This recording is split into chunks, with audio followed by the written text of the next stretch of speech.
भोरचे नवनियुक्त आमदार शंकर मांडेकर आपल्यासोबत आहे। सर, काय प्रतिक्रिया? ज्या पद्धतीच्या तुमच्या विधानसभा मतदारसंघाची चर्चा होती, एका दिग्गज नेत्याला तुम्ही हरवले। मी एकट्याने हरवलं, हे आमच्या तालुका भोर राजगड मुळशीतील सर्व जनतेने त्यांना हरवलेले। जनता विरुद्ध थोपटे कंपनी असाही वाद होता, कारण की त्यांनी कामं नाही केली, लोकांचं म्हणजे आर्थिकदृष्ट्या लोकांना मागासलेपणा आला, त्यामुळे लोकांनी रोजगार नाही, कामधंदे नाही, त्यामुळे लोकांनी त्यांना घरी बसवायचं ठरवलं होतं।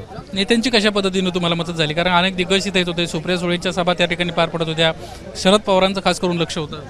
आम्हाला आमच्या नेत्याने अजितदादा पवारने 2 सभा दिल्या, एक मुळशीत दिली, एक भोरमध्ये दिली, आणि चाकणकर ताईंनी वेल्ह्यात सभा घेतली, आणि शरद भाऊ डामाले आमची सर्व राष्ट्रवादी सेना भाजपची टीम आमच्या बरोबर होती, इकडे एक शरद होते।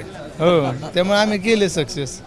ह्या यशाचे भागीदार कोण कोण आहेत? कुणाला खास करून तुम्ही कुणाचं नाव सर्व संघटना आणि अजितदादा। आणखीन एक महत्त्वाची बाब अशी आहे की 7 वेळा जे आमदार त्या ठिकाणी होते किंवा विधानसभा अध्यक्ष संग्राम थोपटे होतील अशी चर्चा होती, कुठेतरी लोकसभाचं उठ्ठ विधानसभेला निघालं असं वाटतं का अजितदादा? 100%, कारण की त्यांनी असा आरोप आणला होता की 40चं लीड मिळलं, 40चं लीड मिळलं ते माझंच आहे, मीच लीड दिलं, मीच इथला किंग मेकर आहे।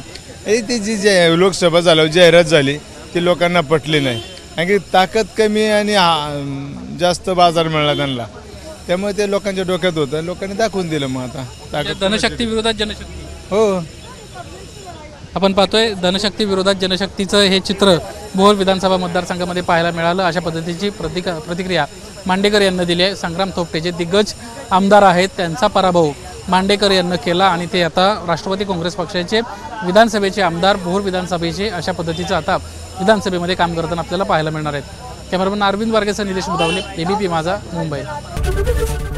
एबीपी माझा, उघडा डोळे बघा नीट।